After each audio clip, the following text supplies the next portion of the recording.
Yes, great, fantastic. So welcome back from the break, everyone. And also welcome to ODI, to anyone that's joining now, whether in the room or online. So my name is Peter Hurst. I'm a Senior Technical Advisor to Uganda and Kenya in the Center for Tax Analysis and in Developing Countries, so the Tax Dev program.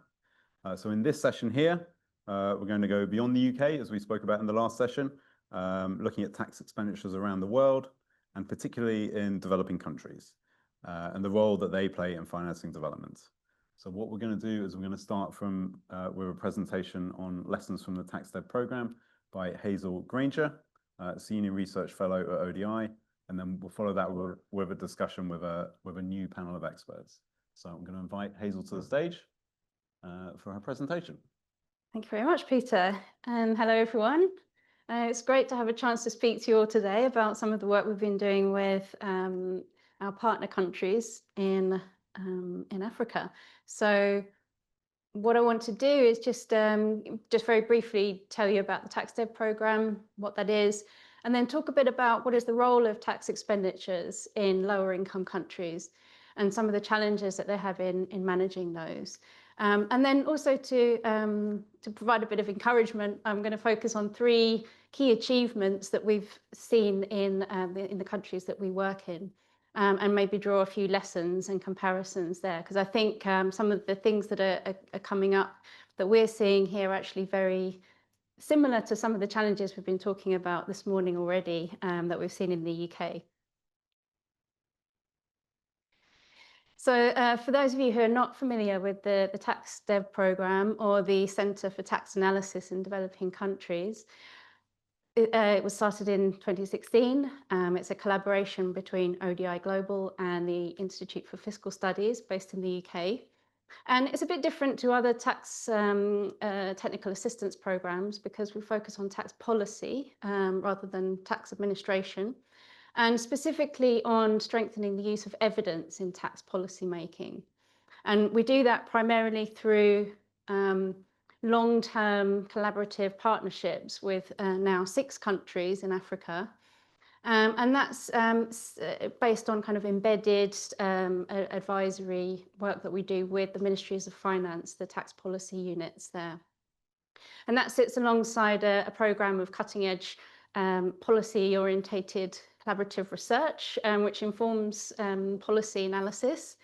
And then also the country level insights that we gather from these programs into kind of tools and guides and research we share with our wider networks, communities of practice and international partners on tax policy.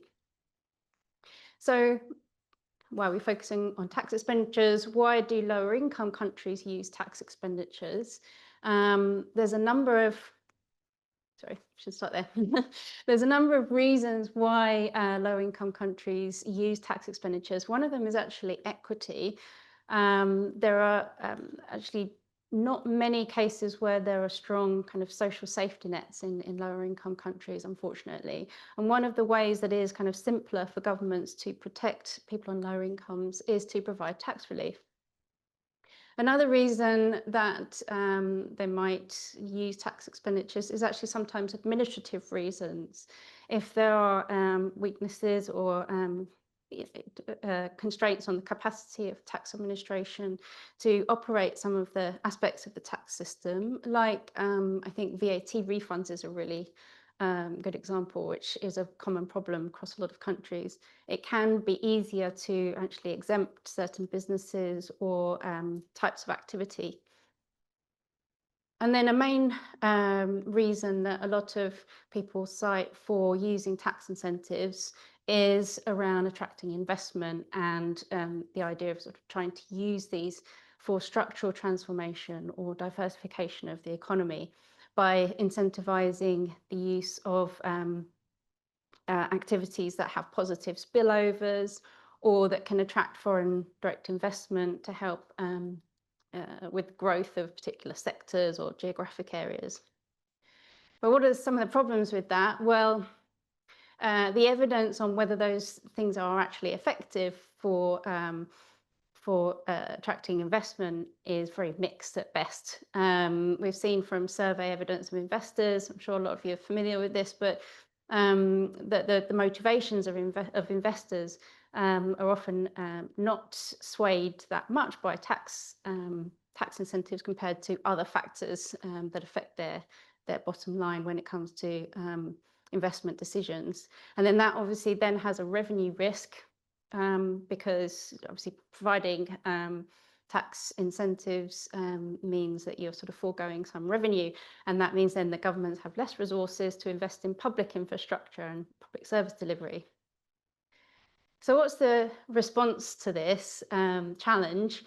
Well, there have been a number of efforts to sort of rationalise tax expenditures across lower income countries. The global rules that have been developed through the OECD inclusive framework, for example, introducing a global minimum tax on multinationals is one way that in part tries to tackle harmful tax competition, which is brought about sometimes by things like these kind of ineffective tax incentives. And then there's a range of kind of guidance and technical assistance that's being provided around how best to kind of manage tax expenditures. And has that actually led to a kind of rationalisation of tax expenditures? Well, I think this is an area where we do actually need more research on what actually is happening in terms of tax reform across countries. And I'm going to talk about a couple of examples today. But certainly there is still a proliferation of the use of tax expenditures across countries. Just to give an example, in the recent OECD report, of the 48 countries that they surveyed, all of them had sector-based incentives, and at least half of them had place-based incentives. And there's also been an increase in the number of so-called green incentives as well, on the back of climate change, carbon targeting and climate finance and things like that. And PwC lists about 88 countries that have these. So in the countries that we work with, what are some of the challenges in addressing tax expenditure issues? Very similar to the things we've been discussing about in the UK. First of all, transparency. Do we even know which tax expenditures there are? How much do they cost? Who's benefiting from them? And there's been a big effort across a lot of low-income countries to improve on the reporting of those. And the estimation of that, and obviously reporting requires some estimation of the revenue foregone. And I think revenue and the links to revenue and budgets in low-income countries for tax expenditures is really, really important, probably more so, I think, than the discussion that goes on in the UK, because there's significant pressure in low-income countries to mobilise domestic revenue, and tax expenditures is often one place that people go to look for potential ways of expanding the tax base. And obviously that requires some analysis of, which tax expenditures can you reform, which ones can you remove, will you actually get any revenue back if you remove them, and all of that requires investment in evaluation and analysis. And you can imagine that the challenges around doing that are even greater in lower income countries where the data is a bit more limited. The resources available to actually put into undertaking evaluations and the sort of level of modelling capabilities and things are much more limited. So I think there are definitely greater returns from investing in that, which I'm going to talk about in a minute. But that's something that's a big challenge. And then even if you can put together a good case for reform, there are often significant political challenges, depending on who the kind of winners and losers are likely to be from the reform and how influential they are. So just to put some of these challenges into global context, maybe provide a bit of assurance that this is actually kind of global issue. It's not just something that is difficult for lower income countries. We talked a bit about the cost of tax expenditures in the UK. You might expect from some of the conversations that go on around tax expenditures in lower income countries that they would have much more significant costs involved in tax expenditures. And certainly in terms of the share of the total tax base, they are big and potentially bigger than countries like the UK. But this just shows you that, and these are based on the estimates from the GTED that are available, that lower income countries are not, around about the sort of global average at the moment. But obviously there are a lot of issues with reporting and estimation. Each country, as we've discussed, has a very different way of calculating their benchmark tax system. And so what's included, what's not included is very different. So it is difficult to make comparisons across countries. So when we look at the quality of reporting using the transparency ranking, as you'll see, the UK is actually not exceptional, really, ranking at number 39 currently. And in terms of the scores in that index, not hugely different from Uganda, Rwanda, Kenya, who are also reporting in similar ways, but have very different issues in terms of capacity and sort of size of the tax base. And Ethiopia is a little bit further behind, ranking at 82, but is also in good company with Denmark there. So that might also be surprising to some people, but also kind of reassuring that actually this is a global problem. We're all finding it difficult. And actually the new GTETI ranking will be out in December, and we do expect to see a number of changes and improvements in this as well. So it'd be worth looking at the detail of the country reports when they come out.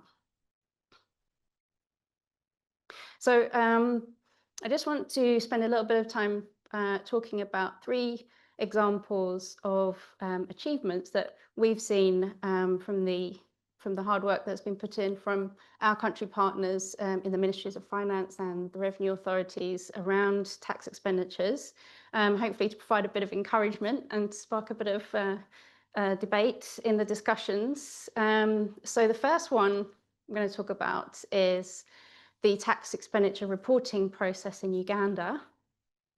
And now 5 or 6 years ago, when we started looking at this with the Ministry of Finance, there was very little reporting going on. There was a bit that the Revenue Authority was reporting, but there was definitely a strong momentum behind improving this. There was a PFM reform programme that the government was implementing. There was also quite a push from development partners, I have to say, some conditionalities involved, which probably gave it a bit more momentum. And certainly the pressure for finding new sources of revenue were probably a significant factor in initiating this. But there was a World Bank programme, and with some assistance from TaxDev as well, to do a review of the benchmark tax system. And just like we discussed with the UK today, even if you take a very practical legal approach, you very quickly get into a lot of grey areas. You can see Liam nodding. And so there was a lot of debate. It did take quite a long time, but I think what I would say that was most important from that process was that there was a kind of consensus and a sense of ownership of the benchmark at the end of that process, even if it was not perfect in terms of the principles involved. And I think that provided a solid basis for then going into the kind of estimation and the production of the report. And with that, one of the things that we found that was also quite a useful lesson was that while you need to be kind of rigorous in the estimation, it shouldn't be so complex that people don't know how to use models and can't reproduce it. So I think there's a trade-off there between the sort of simplicity and the rigor that's involved. And also in terms of the reporting, it's important to be able to provide enough detail that you can look at tax expenditures at the level of individual provisions. and understand, who's benefiting from them. And that's really important for the parliamentary scrutiny part. And obviously the National Audit Office looks at these as well. So that they can look at it more in the context of other types of government spending. But what you find with that is that also once those reports then get picked up by the media, there can often be a lot of misconceptions around what these numbers are, what they represent, what does it mean. And so actually getting ahead of that a bit and having some early engagement with key people, I think is really important as well. And so I'd just say one more thing about this process was that once you've sort of done all of that, it did take quite a long time to do it the first time around. It was then time to start the next one for the next year. And now that it's been kind of embedded in an annual process, it's possible to do kind of, through iteration to make incremental improvements. So the main lesson from this was to sort of start simple and then kind of build it up over time. And actually the Uganda government has invested in the resources for that and now has a tax expenditure unit in the Revenue Authority that deals with this specifically. Now, the second example I wanted to talk about was using data insights for policy in Ghana. And I think this is really important to highlight the role of evidence in shaping the kind of policy discussion, because sometimes you can find some surprising results.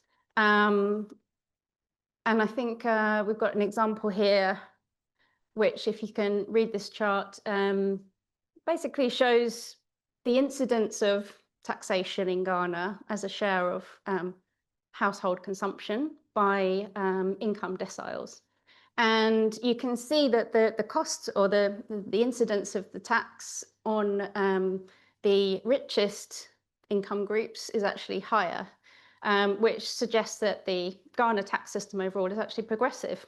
Some people may not have expected that, especially when you have more of a reliance on indirect taxes, which are generally expected to be regressive, like VAT. And with this, I mean, this was enabled through some the development of some microsimulation modelling, which actually did take, I think, at least a couple of years to develop, but is now kind of firmly used as a sort of tool for analysing tax policy in Ghana. And actually one of the kind of perhaps more surprising results was from a study that was done recently as well, which showed that VAT can actually be progressive in countries like Ghana. And that's partly because transactions that happen by low-income households are often in very informal settings and through small businesses, traders that are generally outside of the VAT system. So in terms of what that means for tax expenditures, the modelling was actually showing that there is a possibility to actually improve the progressivity of the Ghana system even further by reforming some of the tax expenditures that are kind of perhaps not well targeted at low-income people. And you can recycle some of that revenue that you hopefully get back to direct cash transfers that are much better targeted. But in practice, there's quite a big difference between what the modelling shows and what you can do, especially if you don't have systems for cash transfers. So I think that's something that needs to be maybe given more consideration across countries in terms of how to actually implement that type of tax reform. And I know that tax expenditure policy is currently under review in Ghana. And then just a final example from Rwanda, where there has been some examples of actual tax reform that has been enacted this year, especially on VAT, the number of exemptions and reliefs that have been removed. And this is coming under what we call sort of rationalisation, because there's a sort of concept that if you keep some of these things under review through the evidence, you might be able to see that there are ways to kind of adjust them. And so these two examples, perhaps not the greatest in terms of revenue, but have other reasons why it was important to change them. So the first example was VAT exemption on hybrid vehicles. And this was in combination with electric vehicles as well. But what they found was that with hybrid vehicles, it was actually incentivizing the use of older or the importation of older vehicles that had poor battery life, and people were just using them basically as petrol or diesel vehicles, and they weren't very efficient.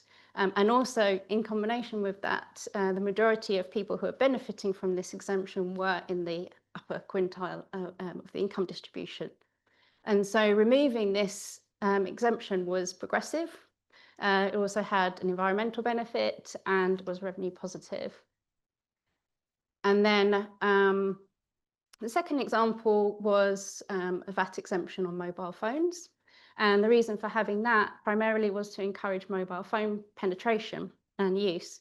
But when they actually did a review of the mobile phone penetration, hopefully you can see this on the chart, it was actually already pretty high. It was around 85–90%. And a benchmarking across the region showed that other countries that didn't have this exemption also had very high mobile phone penetration. And so they were able to make a strong case to remove that exemption, which was also revenue positive.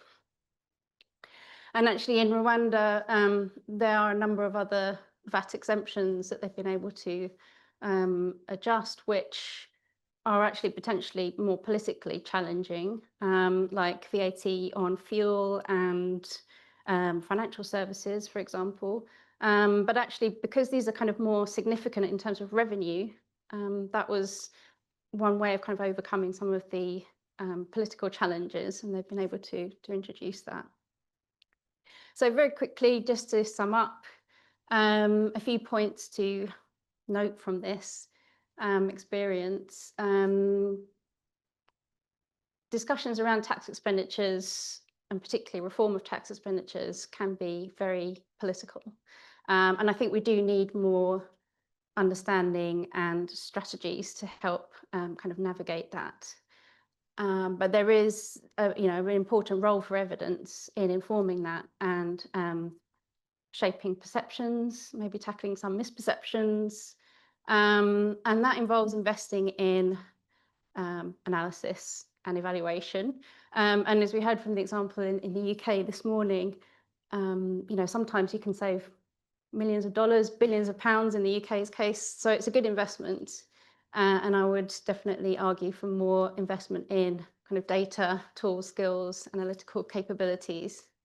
And hopefully that can help to design solutions that can address and balance some of the sometimes competing objectives that governments are trying to address with these policies, and hopefully to improve or to use that to inform kind of more joined up policy across government, seeing tax and tax expenditure as just one instrument among other policy levers that governments have to form kind of more effective packages of reform that can help to address some of the more complex challenges that countries are facing at the moment. So I will leave it there. Thank you very much. I've included some references if anyone wants to do some further reading after this. And thank you very much for listening.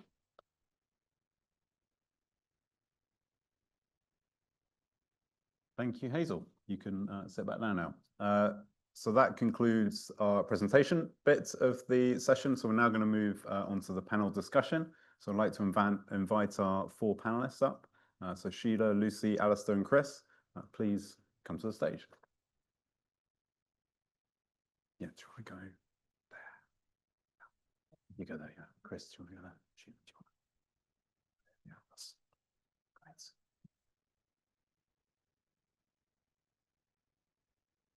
Fantastic. So I'll just start up by introducing the panel, our four panelists. So firstly, we have Sheila Nwamanya. Hopefully I'll pronounce that correctly. Great, fantastic. She's a principal economist working on research and VAT in the Ministry of Finance, Planning and Economic Development in Uganda. Then we have Lucy Nyagenya, who's a tax policy analyst at the Ministry of Finance and Economic Planning in Rwanda. Then we have Alistair Lobo, my former colleague, who is the Tax and Economic Growth Lead at the UK Foreign Commonwealth and Development Office. And we have Christopher Hoy, finally at the end, last but not least, who's an economist working on poverty, equity at the World Bank. So welcome, everyone. So we're going to follow a similar process to the last session. So I'll I'll basically allow you 5 minutes or so to talk about your experience and what you've been working on, and then we'll kind of move to Q&A after that. So Sheila, perhaps you can start off. Maybe you can tell me a little bit about your experience of working on tax expenditures. Okay, thank you, Peter. Uganda, we have been doing tax expenditure reporting. We started in 2020, and we've been publishing annual reports since then. Our latest report was published last year, and it showed that the revenue we forego as a result of tax expenditures amounts to about 3.6 trillion Uganda shillings, which is also about 1.8% of GDP. So our results may not be directly comparable to other countries because, as was mentioned earlier, different countries use different systems, benchmark systems. For example, for us in Uganda, we do not cost VAT exemptions on foodstuffs because we believe those are essential items for equity reasons, which may be different for other countries. But I saw that earlier that the UK is also doing it as well. So we would say that we are able to cost tax exemptions relatively well in Uganda, but we still have challenges of data gaps and methodological issues. So, for example, for VAT exemptions on imported goods, we can estimate them well using customs data, but we find that for domestically exempted goods, we may not be doing it really well. It would require us to use maybe models that use supply use tables, which is something that we are not doing right now. And then apart from costing tax expenditures, something that is continuing to come up now from our senior policymakers, there is a lot of demand on evaluation of these expenditures because they are saying, okay, this is how much it's costing us. Thank you, we have that information. But what are we benefiting from these tax expenditures? So we find that we are moving more towards the side of evaluation. We have tried to do that with, for example, the corporate income tax holiday. We have a corporate income tax holiday for 10 years. And it's triggered by different things. The investors must have a certain threshold for investment, but also they must be able to employ local citizens and other factors, strategic sectors which government has identified. So we tried to evaluate that holiday in collaboration with tax devs. Some research was done, and it found that, for example, that holiday is actually encouraging more investment, or at the very least, investors to bring their investment forward. But then we're not able to estimate the broader economic benefits of this holiday. So those are some of the challenges that we find. Then methodologically, there's also been some research which was done using a difference in difference analysis, where they were going to compare beneficiaries who are benefiting from the tax holiday vis-a-vis those who are not. And from this research, they were able to find that two problems. First, it was hard to choose a suitable control group because, of course, naturally, investors will self-select into this provision. But then also the second issue was that it was not, this method cannot allow us to see which new foreign investors choose to invest in Uganda as a result of the existence of this holiday. So those are some of the challenges we have been facing. But going forward, we are trying to look more at how we can evaluate what benefits are arising out of these tax expenditures. Thank you. Thank you very much, Sheila. So moving on to Rwanda, we've heard about Uganda now. We've also heard about the UK. So Rwanda, it's your turn to, Lucy, it's your turn to kind of talk about your experience on tax expenditures. So over to you. Thank you very much, Peter. It's a pleasure to be here. In Rwanda, I would say that our experience is relatively recent, but it has been progressive step by step. For many years, I would say that our tax expenditures were granted without a systematic monitoring, and the information was so scattered. This made it difficult to clearly measure the fiscal costs and the overall impact. I will not go much in the details of our structure in tax expenditure, but our tax expenditures are mainly dominated by the VAT exemption and the customs exemption. So before 2018, reporting revenue forgone was based on a very simple estimation, and that was often using what I can say it was a wrong benchmark. For example, to calculate the VAT forgone, we were just applying the VAT rate on our total exempted sales and zero rated sales. And I think it was very wrong. I would say that the returning point came in 2018 when we received the IMF technical mission.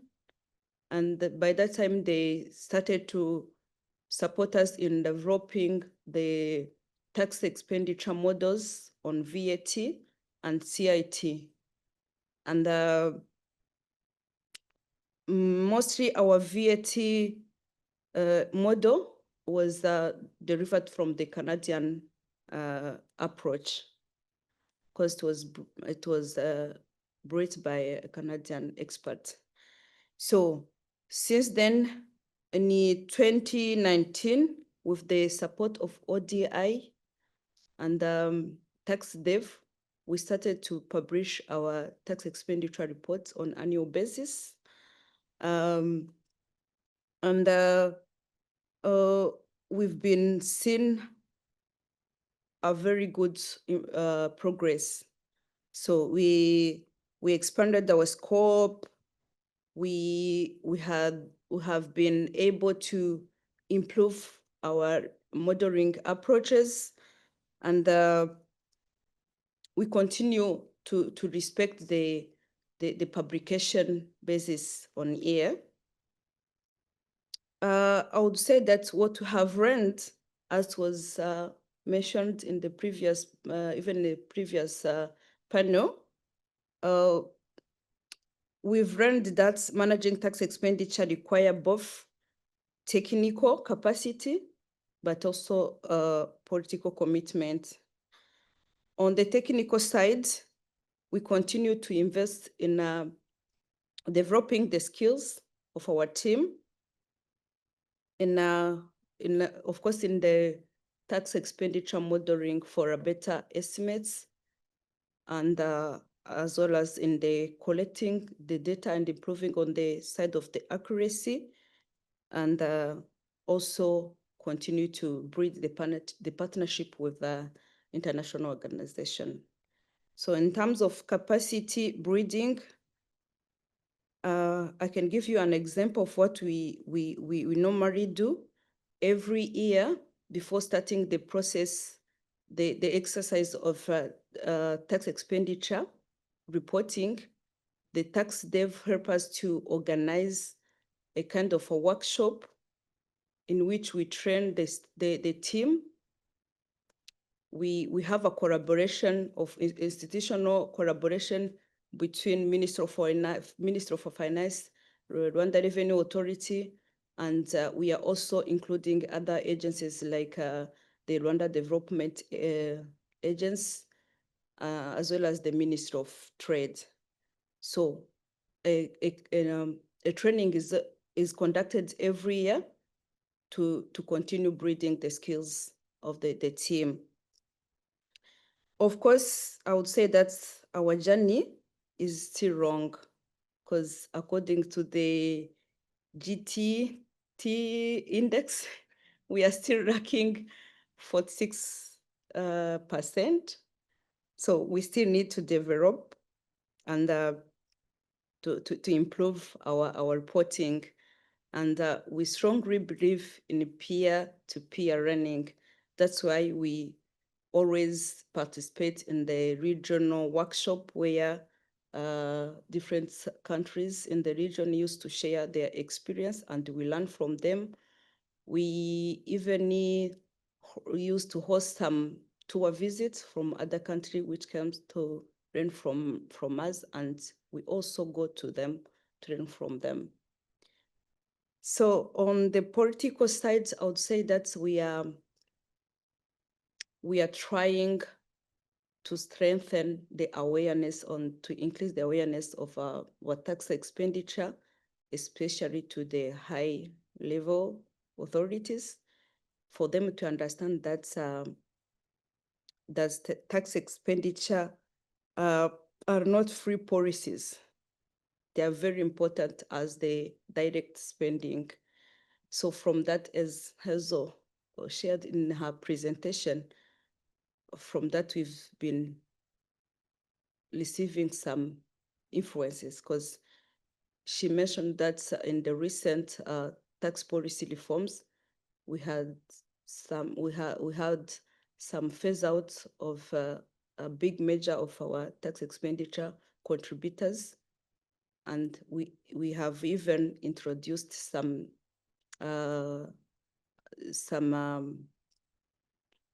what was discussed in the previous special panel discussion.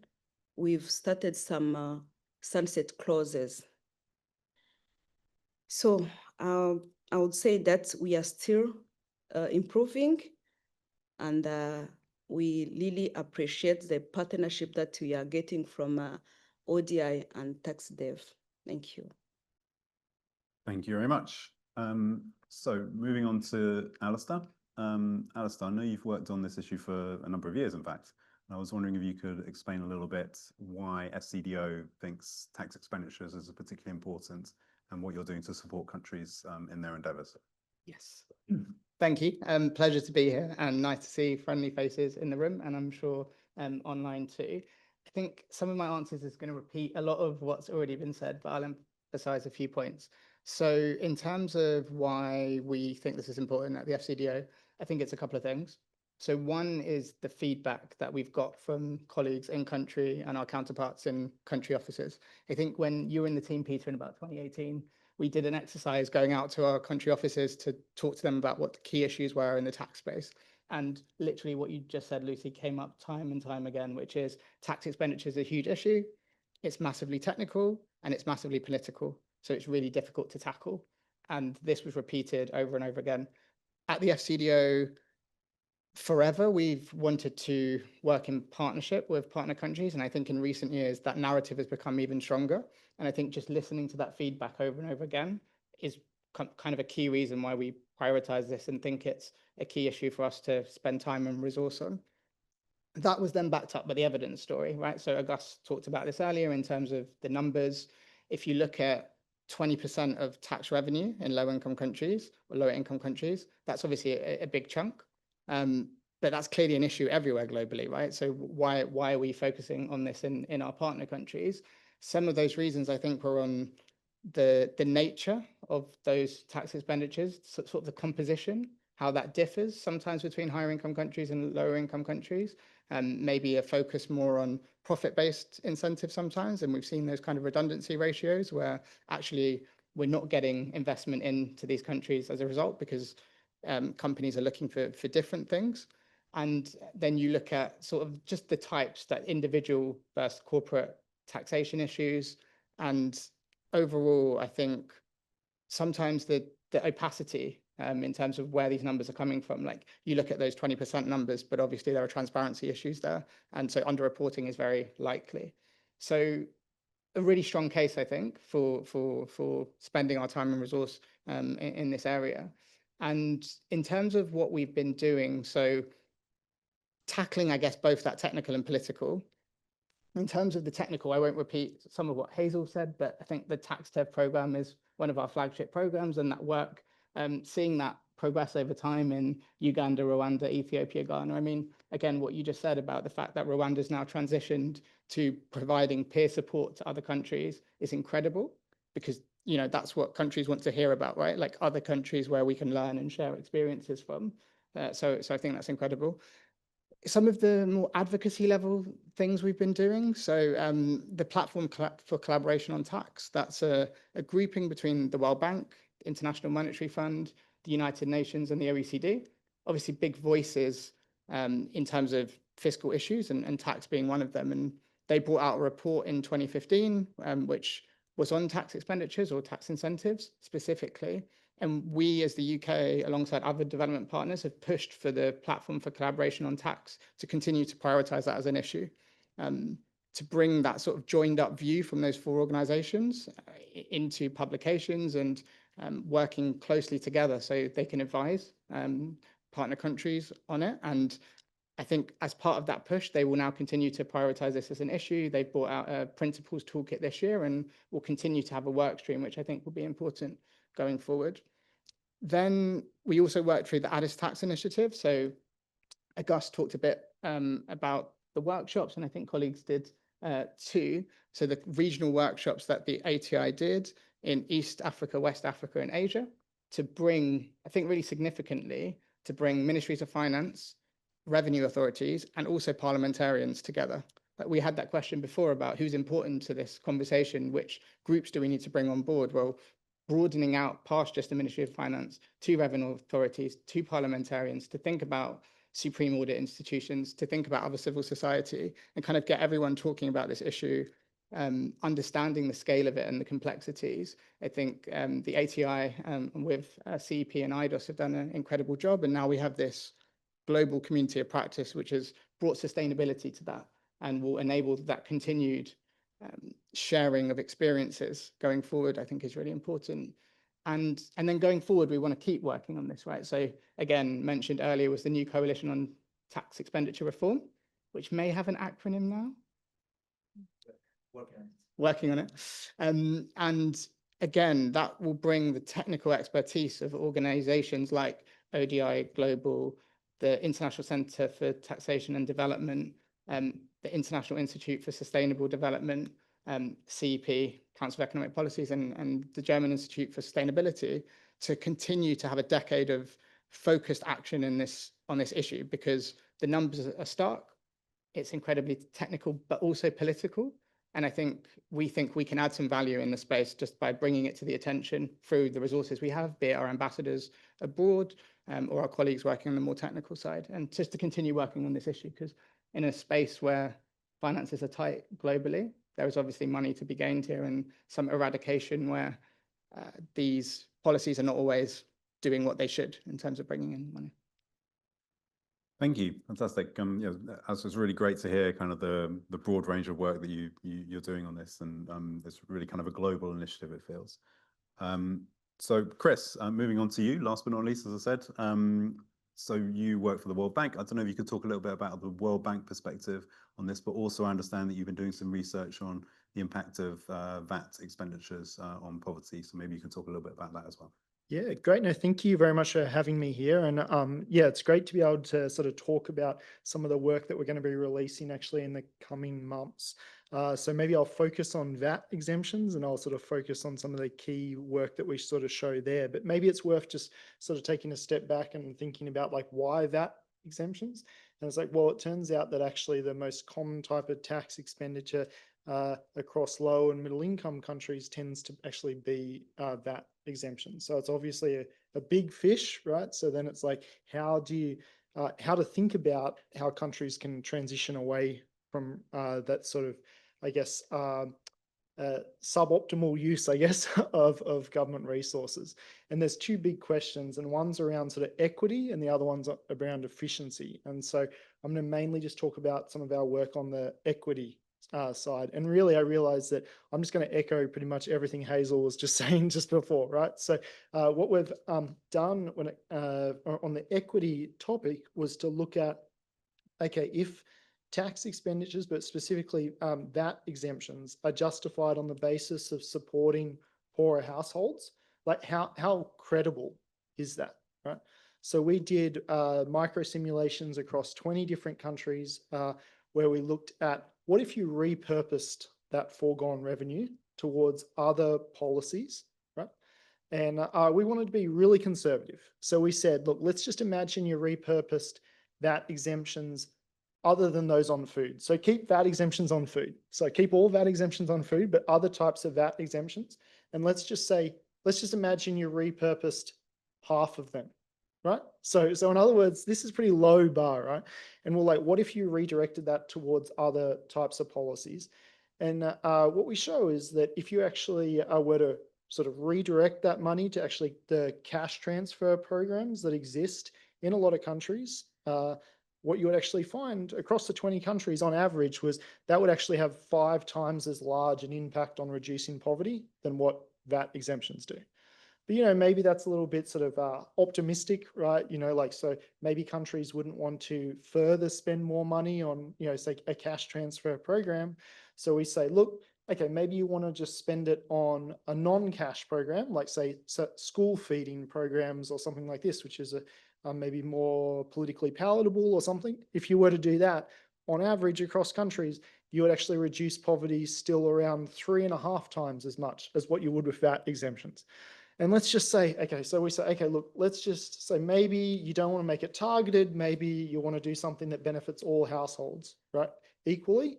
So then we just say, what if you did a universal cash transfer to all households? So everyone's treated equally. Well, it turns out that actually reduced poverty around 2.5 times as much as what VAT exemptions do.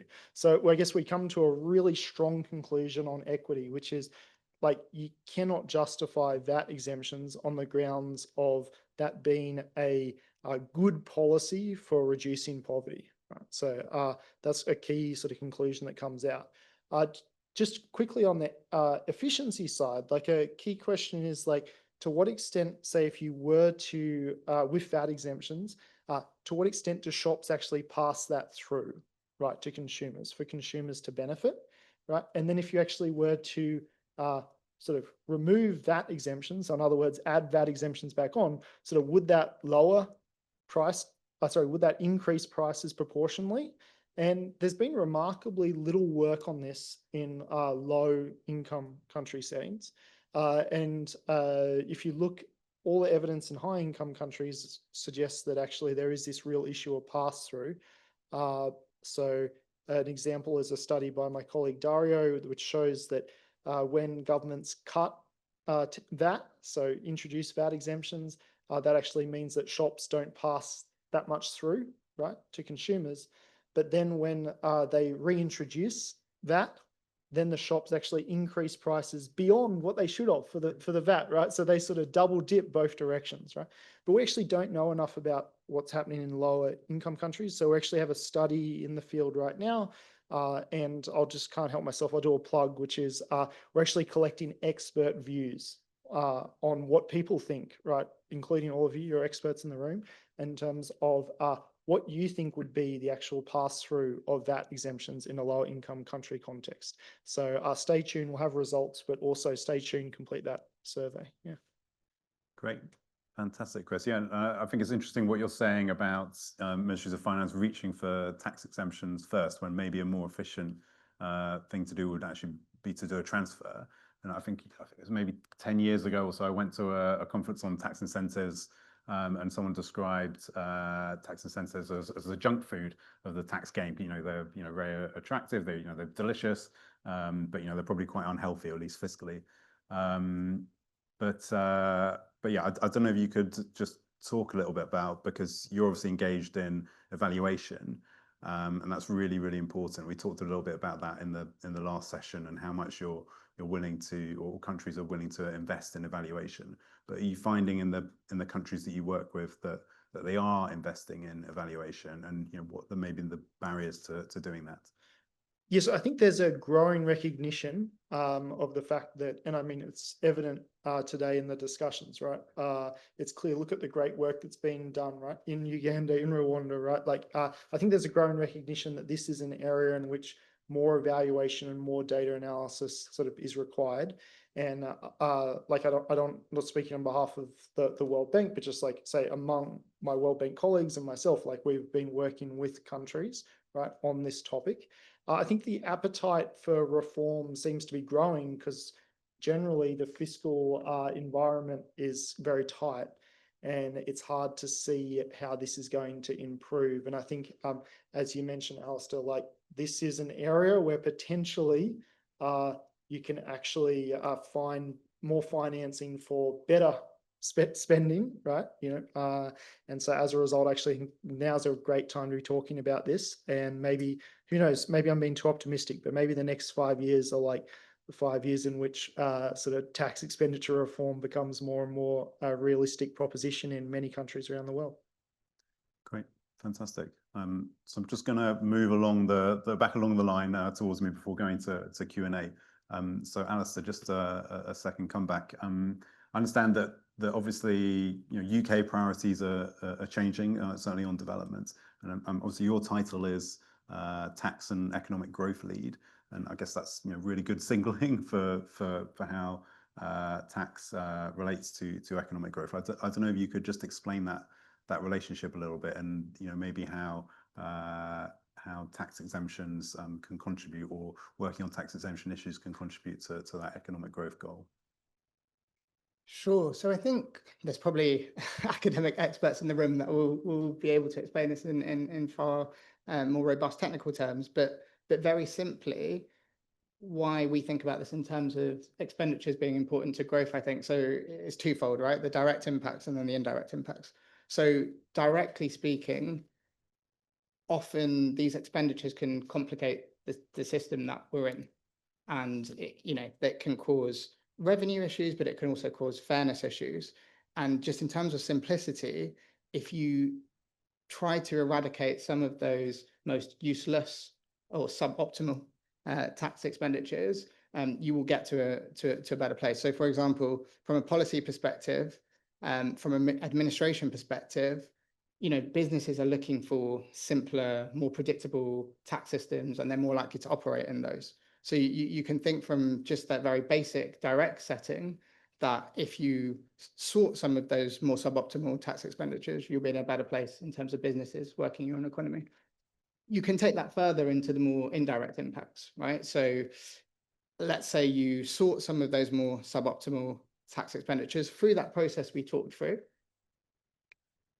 Better transparency, better analysis, getting to better evaluation, then if needed, reforming some of those tax expenditures, you will hopefully raise more money because you won't be losing some of that revenue to suboptimal objectives. And again, if we think about why businesses want to invest or what they look for before investing, it wasn't that freebie that they took because it was on the table, but it was actually because there was infrastructure in the country, or there was a simpler tax system, or there was better human capital, etc., which you could have invested in with that revenue that you've lost for giving them away in the first place. And then finally, and I think it's a big one, is the fairness point, right? And what this all means for the social contract. So in all of our systems, when you have these incentives or expenditures that we heard about, it upsets a lot of our stakeholders because businesses in X country are saying, well, why are foreign investors getting these freebies, and actually that can put off those businesses in terms of an equity perspective, as it can be the case with individuals if you're talking about progressivity in the tax system. And so overall, when you try to eliminate some of these unfair or perceived unfair incentives and tax expenditures, we should get to a place where there's better trust in the system, a better social contract. Some of the OECD work around better tax morale. And so it's a longer run link, but overall, if you start to sort some of those impacts, hopefully you'll get to a system where people are more willing to pay in and believing in the system that they're living and operating in.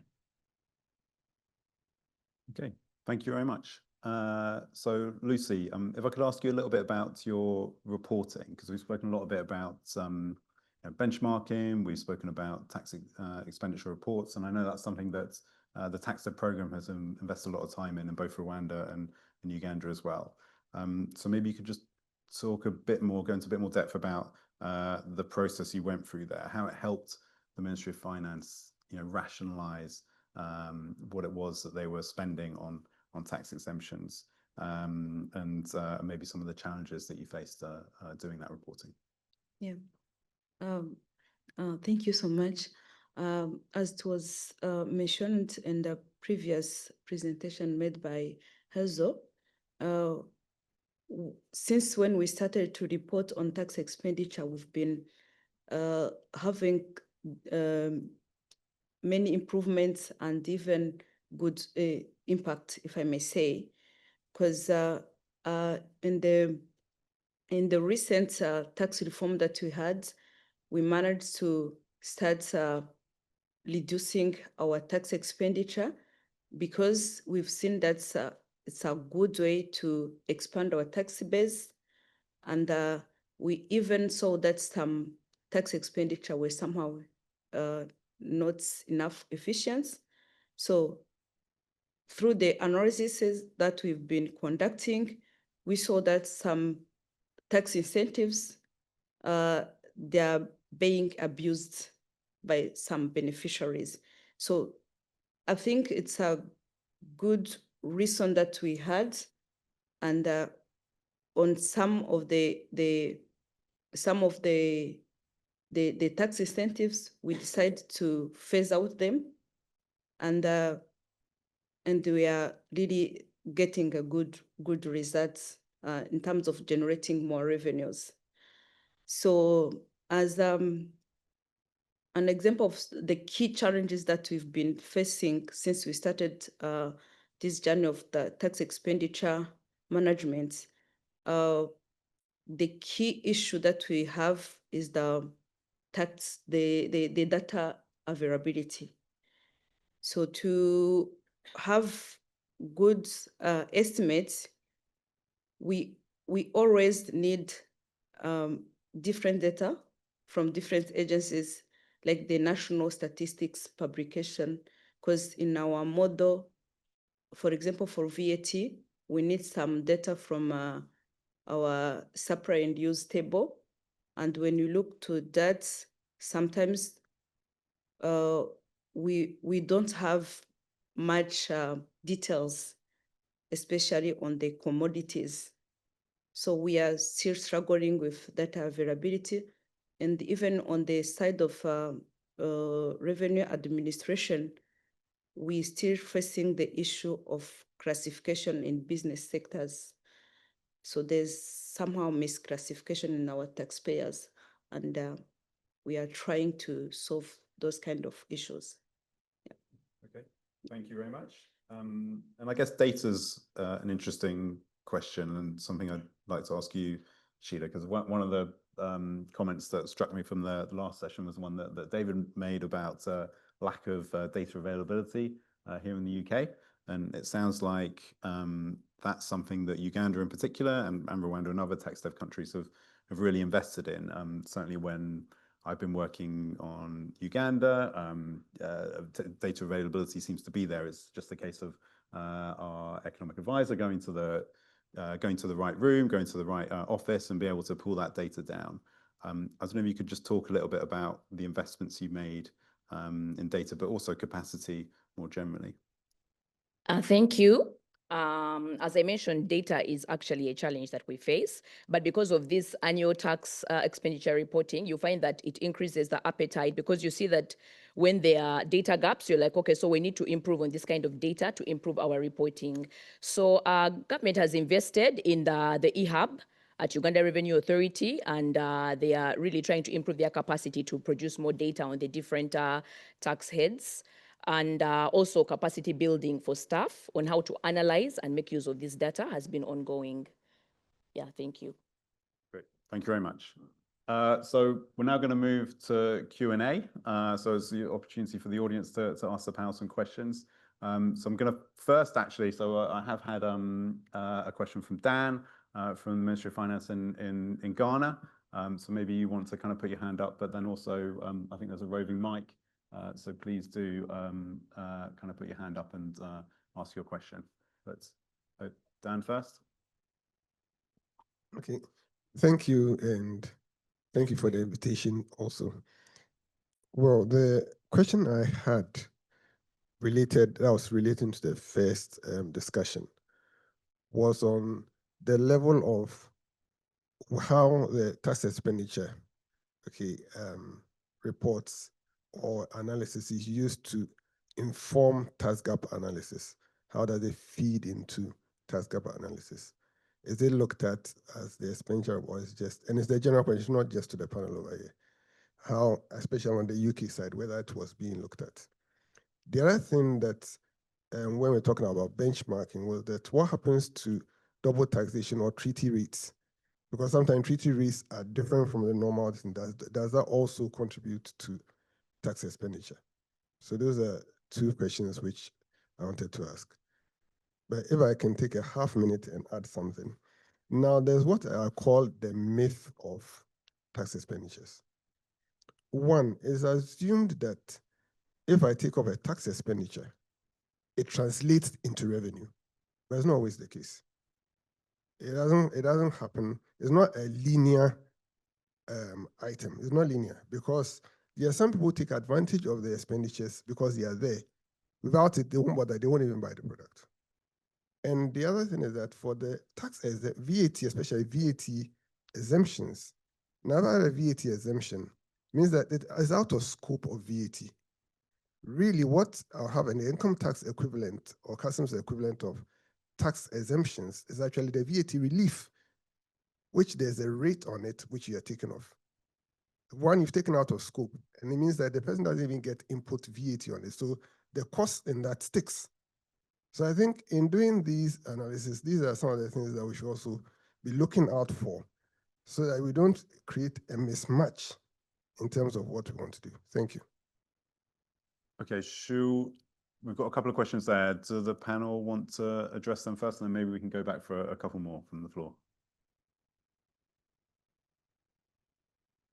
Tax gap analysis.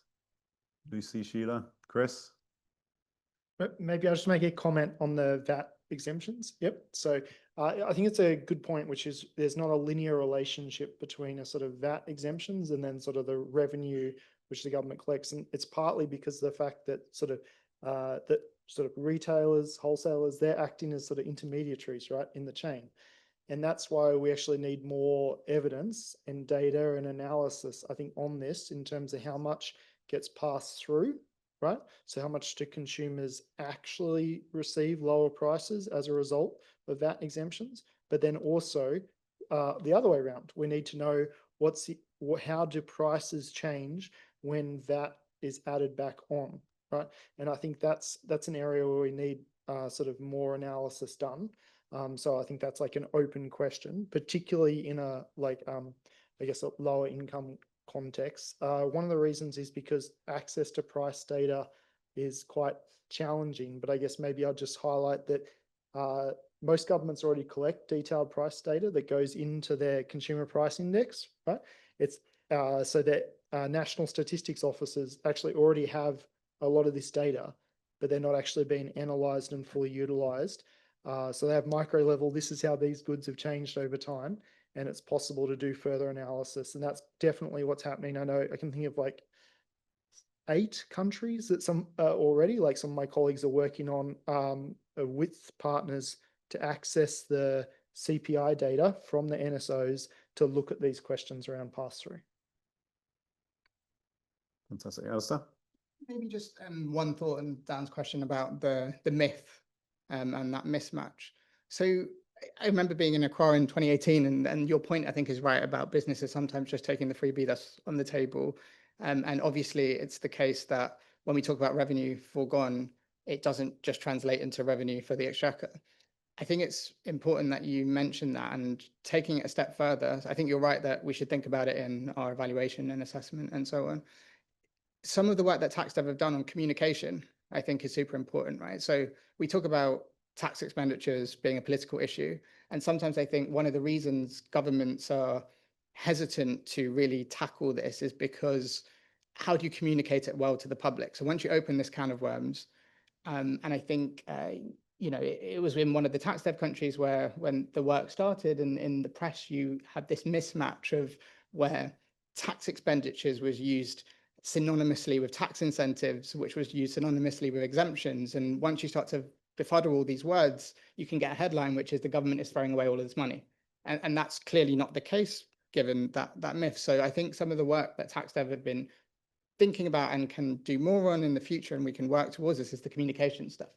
Because I think if we can have a really good strategy around debunking that myth and explaining these terms more clearly and the differences between them and what we're really talking about here, and how some of them can be really useful tools to bring in investment in certain situations, or to achieve X on efficiency, or to achieve Y on equality in a society, then I think we'll have a better chance of getting over sometimes that huge political hurdle, which I can understand why governments can sometimes be hesitant, given how these things get muddled up in the public arena. And that's an interesting point, actually, Alison. I think that certainly in the UK, when the government does repeal a tax exemption, often it's portrayed as the government putting a tax on something. So they're putting a tax on farmers, or they're putting a tax on Cornish pasties, or whatever it might be. And I guess maybe there hopefully is room to kind of switch that conversation around a little bit. I think Hazel was going to just answer Dan's question on tax gap analysis. Yeah, thank you. The concept of tax gap is really this notion of what is the potential revenue that you can collect from the system versus what you're actually collecting.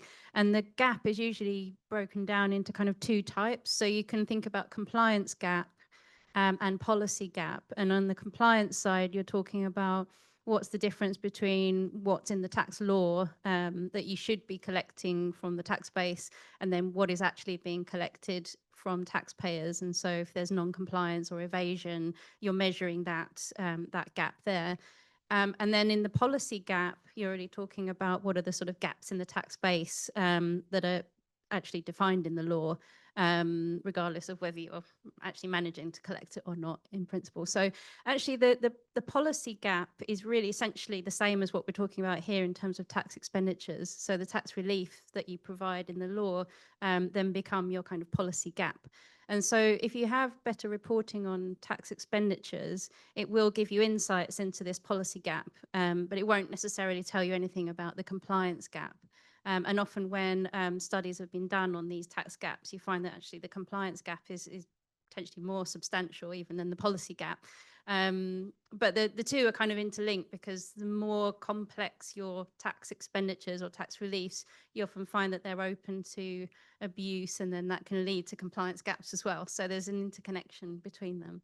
And I just wanted to, while I've got the mic, just to add on another point about the data access, because I think in the discussion this morning on the UK, what's really interesting that the evaluations that have been done that were cited as being good examples were initially initiated by external researchers, and that was facilitated by the fact that there was data available for those researchers to use.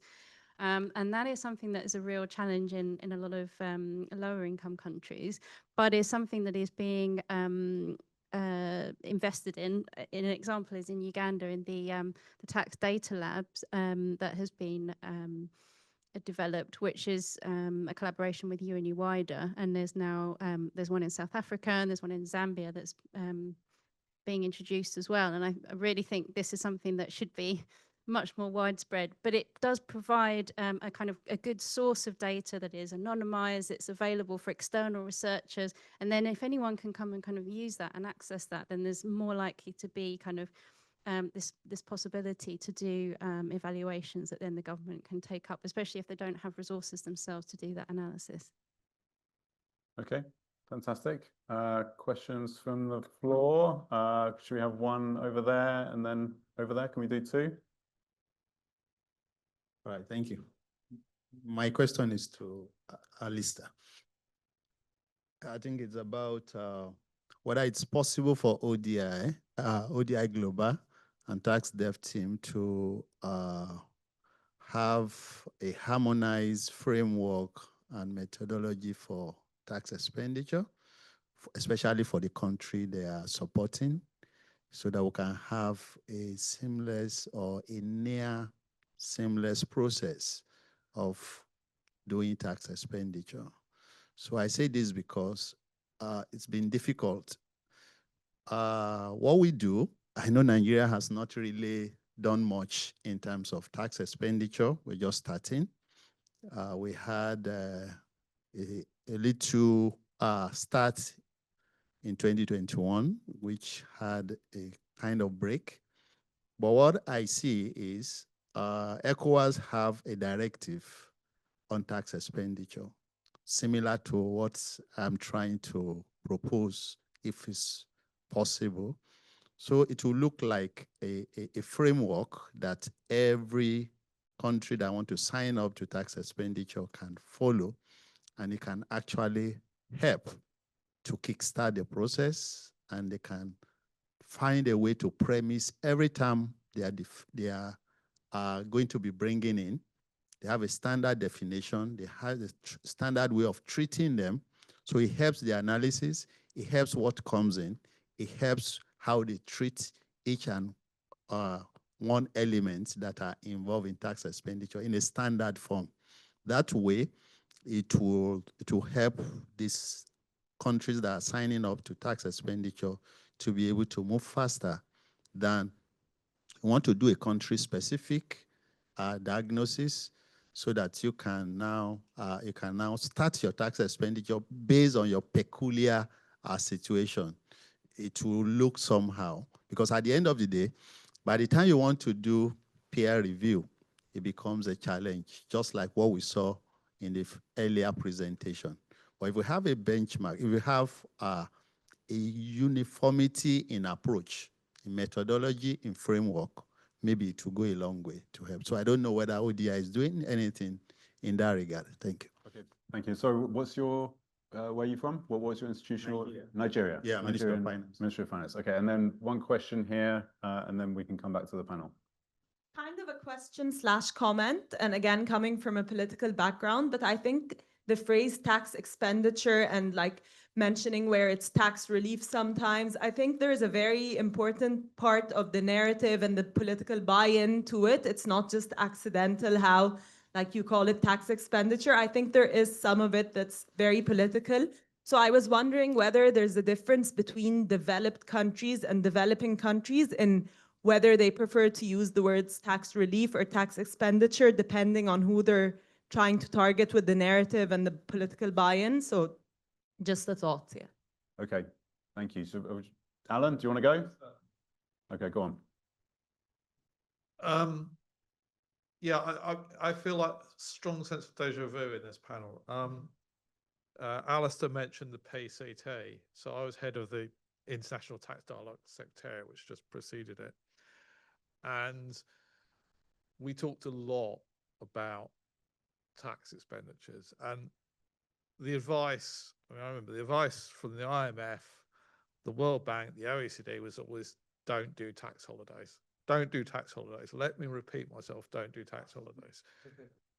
So that the kind of analysis there hasn't changed. The World Bank did a lot of work, and the IMF and other the OECD say these are not tax expenditures which typically work, and so they don't recommend it because they're inefficient. So I think this comes back to what is the problem here? One of analysis of one about how politics works in terms of the tax rate, and then switching just briefly to that. Hazel's presentation was really interesting, but I don't think it's a surprise that VAT is not regressive. If you think about that over a person's lifestyle, it's broadly neutral. So it's often misunderstood that people think VAT is regressive, but if you think about over the person's life or over a household lifestyle, it's broadly neutral. And tweaks make a difference. But then I think one of the other important things, if you look at VAT and tax expenditures, there's quite a lot of path dependency. So in the UK and in the EU, in the UK, when we introduced VAT, we had a sales tax system. And so we imported things effectively to make that transition easier, to make it political, like the pasty, from essentially the pre-1973 tax system. And so if you look at the countries in sub-Saharan Africa where we've done work, there's kind of two. There's ones which, in a sense, had sales tax systems. So typically when they brought that in, there'd be more exemptions, there'd be more multiple rates and so on. And then there's others didn't have those systems and just had, in a sense, imported a clean system, typically designed by the IMF with one rate and rather broad. And so my question really is, if you look at the countries with, I think Rwanda might be an example of a country with a clean system. What is it that might change the politics to stop an essentially relatively well-designed tax systems, so they're close to the structural benchmarking, being kind of polluted by tax, inefficient or inequitable tax expenditures? So I suppose my question is your one. What's going to change the politics here? Will the transparency change the politics, or is something else needed? Okay, fantastic. So 3 questions there. Alistair, do you maybe want to deal with a harmonized one, which was direct to you, and then Small questions. Maybe I'll just offer a couple of comments because there's a couple of thoughts that maybe tie them in a little bit, and then I'll hand over to others. So I think that the big question about the politics and what gets to change.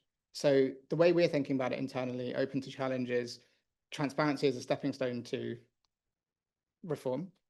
Clearly not sufficient, but often necessary.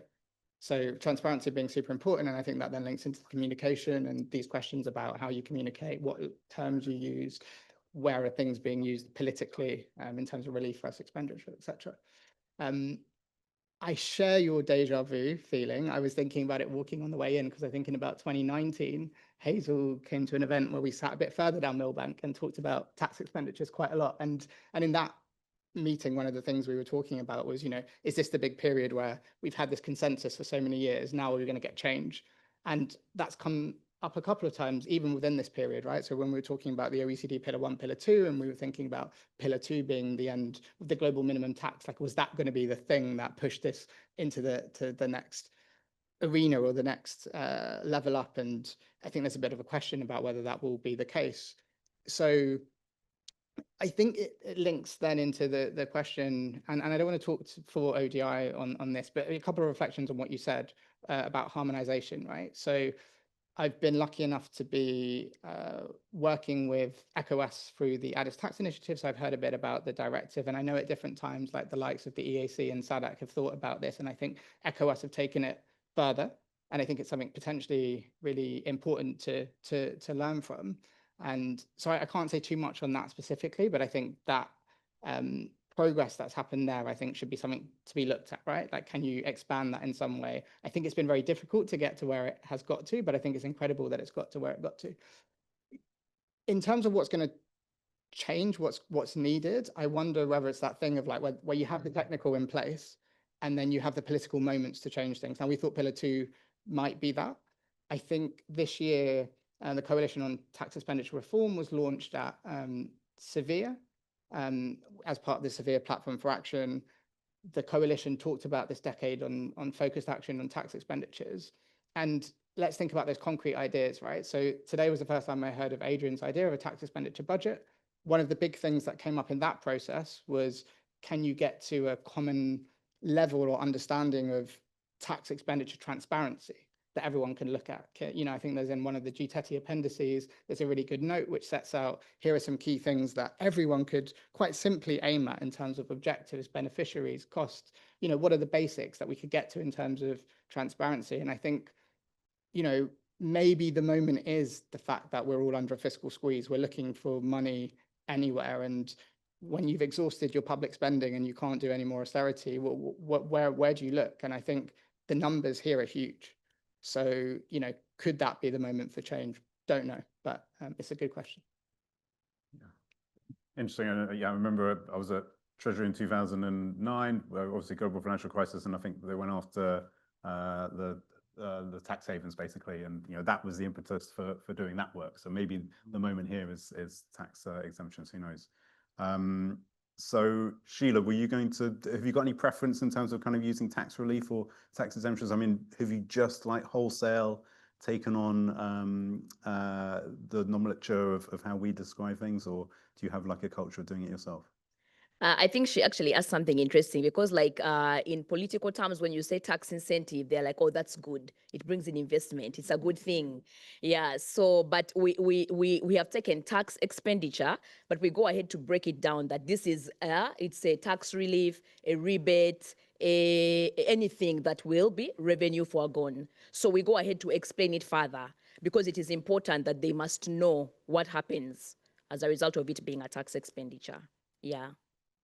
So that two go together. Thank you. Lucy, Chris, do you want to add anything? Good.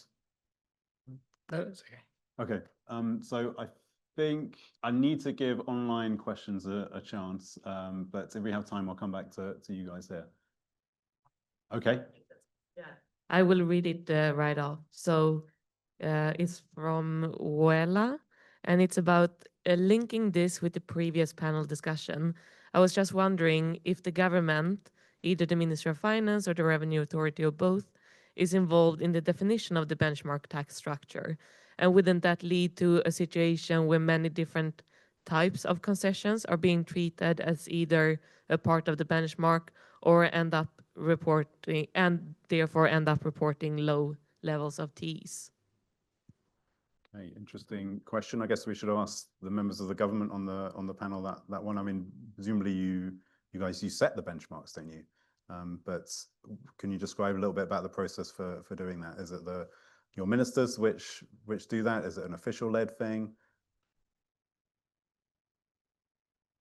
So for us, it's the Ministry of Finance as the technocrats on this matter sit together and also liaise with other sectors to define, okay, this is what the benchmark should be, and any deviation from this will be considered a tax expenditure. So it's done by the technocrats, but with different ministries, departments, and agencies, and then presented to Parliament and onward. So it's a whole of government. It's a whole of government approach. And yes. You even take kind of soundings from the private sector as well. Yes, private sector, civil society. It's a whole of government approach. I think in our case it's similar. It's the custodian is the Minister of Finance, but we work closely with the Revenue Authority as well as the private sector. The private sector is also involved in the discussion of the setting the benchmark. Yeah. Okay. Yeah. Fantastic. So we had 2 more questions, maybe more. So maybe Liam, I saw Augustine, and then maybe Adrian. Do you wanna come back? Oh.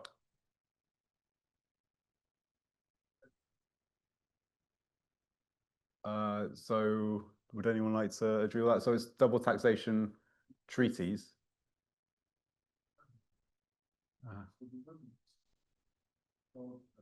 I see. That's expenditure. No, that's the question I asked. So reduced rates and double taxation treaties, are they included in the benchmark? We don't, in our case, we don't include them because we think they are structural relief. Yeah. Okay. Yeah. Hello. Yeah, so my question, I think, is predominantly to Sheila and Lucy, although Alistair and Chris, feel free to come in. So we spoke about, Chris, you spoke about we could, get rid of all VAT exemptions, replace it with a universal cash transfer. That would be great for poverty. Also, kind of, we speak a lot about, could we use other tools to incentivize investment other than tax incentives? Could we, for instance, give land? Could we provide reduced electricity costs, et cetera, right? We've got loads of non-tax incentives we could use. But to do this, it requires kind of a whole of finance ministry, a whole of government approach, right? So it's not just the tax policy side. Also, you need buy-in from the budget side. And I think from my experience, I think it's really quite difficult to do. I think it's really quite difficult for a tax policy department, for instance, to say, right, we're going to get rid of X, Y, and Z exemption, use and recycle this money via some kind of spending instrument. The same thing when it comes to CIT incentives, right? Let's get rid of this tax holiday, but instead we'll replace it with some other fiscal incentive on the spending side. I just think this is kind of a major barrier to sort of some of the reforms that we would ideally be doing. So it'd be quite nice to get people's thoughts on that. Yeah, so I have a question for Chris. So first of all, I think the project you are doing with expert surveys is really cool. I answered to that survey. I hope I can contribute. But on the other thing that you mentioned about equity, so I tend to be careful when we try to relate one-to-one the potential revenue gains from reforming any tax expenditure. Misleading in some cases. And when you mention the 3 simulations or scenarios about moving the VAT exemptions to other types of direct spending policies that could be much more value for money in terms of equity and progressivity, I was wondering whether you also tried to have marginal changes, not just a dichotomic approach between VAT exemptions or no VAT exemptions. There are personalized VAT systems where, because the issue with VAT exemptions is that you are granting a VAT benefit to people that don't need it, right? Rich people still buy rice and they benefit from the tax exemption, and then that revenue leakage is what triggers the issue. So if you could, and today with the technology, fully personalize the VAT exemption and target perfectly taxpayers, even in a revenue neutral way, granting even more higher benefits to the poor households, let's say. Would you consider that? Have you tried to model that? Is that something that makes sense? And Uruguay grants that, for instance, under a few countries. What's your view on that? Do you want to deal with that one, Chris? And then Lucy, Sheila, you can deal with Liam's question.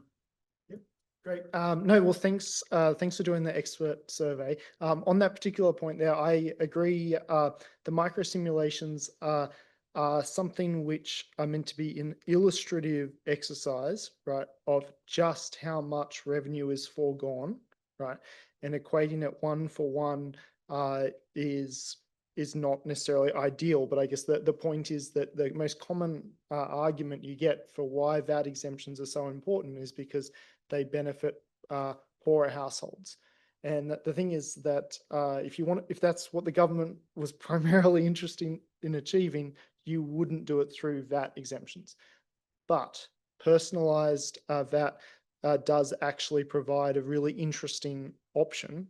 And maybe just to link it to some of the other sort of topics around the politics, and that sort of our next step in this sort of work is to actually do like a cross-country survey where we try to understand what are people's preferences for this, and would they prefer actually maybe some type of personalized VAT sort of exemption over maybe sort of cash transfers, because they may have certain beliefs about cash transfers relative to the current system, so we're kind of exploring that. So to some extent, I'd say like, my particular view, or maybe a view of anyone necessarily at the World Bank, there's definitely some varying views on that particular topic. Probably is slightly less relevant than what actually sort of the general population's views are in a lot of the countries. And that's what we hope to have some evidence on in the next, say, 6 months or so. So stay tuned. Yep. Okay, fantastic. So Liam's question is around tax and budget. Certainly when I worked at the Treasury on tax, I didn't like to talk to the budget people. They were on a different floor. There were some stairs. I'm sure it's probably much better in Uganda and Rwanda. If I may talk about that a little bit. For example, in our case, before starting this tax expenditure analysis, we used to see many proposals of tax incentives coming from the Rwanda Development Boards and the Ministry of Trade. Let's say if they had a proposal from a strategic investment, the first thing on the list of wish list was the tax incentives. And it was somehow a big push to the government to accept that. But since we started the analysis of the tax expenditure and involving them in the discussions, we are seeing a big change, because they now understand that there are other forms, as you said, of incentives that we can give them, like the government to offer the lands for the investment to be operating on, and even they looking on the electricity incentives that we can offer, and other forms of incentives that we can offer them, excluding the tax incentives. So I think that's really a good approach that can be used with the other country as well. Okay, fantastic. I've got this big red clock here, sort of reminding me that I've kept you from your lunch by almost 3 minutes. So I'm looking to wrap up now. I'm conscious that, Adrian, you had a question or a comment, and since we started with you, so you're kind of responsible for us all gathering here. Maybe you could we could finish with you. How stimulating and encouraging I found this session, because I'm very conscious that the sorry, I'm very conscious that there's so much opposition to the idea of tax expenditures. And I think I would like to emphasize that in the late 1960s, Stanley Surrey, who was a Harvard tax lawyer, was brought into the Johnson Democratic government to introduce the idea of what was happening. And he coined the term tax expenditure quite deliberately against public expenditure, because he thought otherwise it would not be taken into account. And since then, various American administrations and Republicans have diminished work that they've been doing, have stopped different policies. In Denmark, they've stopped it after, again, with a change of government. And one has to recognize that if the work you're doing establishes as an international thing, then you're more free of the political control of creating what Stanley Surrey called upside down benefits. In the, by and large, the higher your income, the more the government was rewarding you. Great, thank you. So I think that's a really good comment to leave on. So in that case, I'm going to wrap up the session. I just want to thank everyone who's been involved today. I'd like to thank the panelists here on the previous session, all the other speakers, all the attendees, those online as well. Yeah, let's just end on a round of applause.